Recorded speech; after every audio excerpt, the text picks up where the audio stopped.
हाय, dice को revise करते हैं। डाइस कितने प्रकार का होता है? तो दो प्रकार का होता है, स्टैंडर्ड डाइस और एक सिंपल डाइस होता है, ऑर्डिनरी डाइस उसको बोलते हैं। General dice, simple dice, ordinary dice, एक स्टैंडर्ड डाइस होता है। कैसे पहचानेंगे? विपरीत सतह 7 होता है। विपरीत सतह का जो योग होगा 7 होगा स्टैंडर्ड डाइस में, और केवल 1 से 6 तक की संख्या होती है। ऑर्डिनरी डाइस में पड़ोसी सतह का योग 7 होता है और सभी संख्याएं अच्छा चिन्ह रंग आ सकते हैं ऑर्डिनरी डाइस में। ठीक है, देख लीजिए 2, 4, 6 कौन सा डाइस है, कौन सा पासा है? तो हम विपरीत साइड, ये सिंपल सा बात है कि विपरीत साइड जो है वो 7 तो हो नहीं रहा है, तो क्या स्टैंडर्ड डाइस है? फिर एक 6 2 में दे दिया क्वेश्चन नंबर 2 में 2 के विपरीत सतह पर कौन सी संख्या आएगी? तो 3, 4, 5 आ सकती है। यदि किसी डाइस में 2 सतह कभी पड़ोसी हों की गई हों तो कभी विपरीत नहीं आती हैं। हाँ, पड़ोसी है तो कैसे विपरीत में आएगा? ठीक है, ये क्वेश्चन ये इंपॉर्टेंट है। यदि एक पासे को 2 बार फेंका जाए और उसमें सतह समान हो तो समान सतह विलुप्त संख्या के विपरीत होती है, ध्यान दीजिएगा। अब जैसे मान लीजिए यहाँ क्या है, यहाँ 2 के मतलब पूछ दे कि 2 के विपरीत संख्या कहाँ आएगी, तो हम इसको स्टार्ट कैसे करते हैं?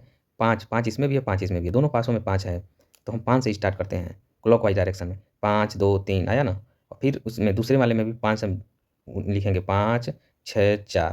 तो अब देख रहे हैं 2 के नीचे 6 आ गया, 3 के नीचे 4, यानी 2 का विपरीत 6 हो जाएगा और 3 का विपरीत 4 हो जाएगा। ऐसे हम निकाल लेते हैं।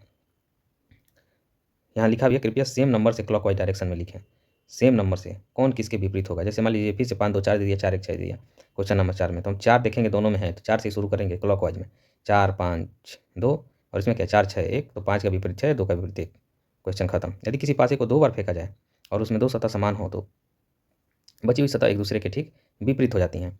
अब जैसे कि यदि किसी पासे को 2 बार फेंका जाए और उसमें 2 सतह समान हो तो बची हुई सतह एक दूसरे के ठीक विपरीत होती है। तो 2 सतह समान आ गया। अब 2 सतह समान इसमें क्या आ गया कि 5 है, इसमें भी 5 है, उसमें 2 है और इसमें भी 2 है, तो 3 क्या होगा? 3 4 के विपरीत हो जाएगा। बची हुई सतह 3 बच गया, 4 बच गया, तो दोनों विपरीत हो जाएगा।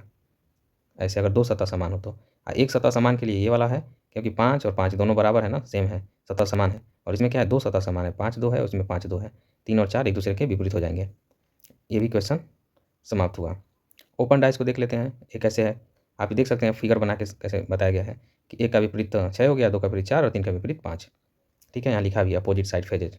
बी का विपरीत कैसे है, एक विपरीत क्वेश्चन पूछ देता है ऐसे ही। ठीक है, समाप्त हुआ, धन्यवाद।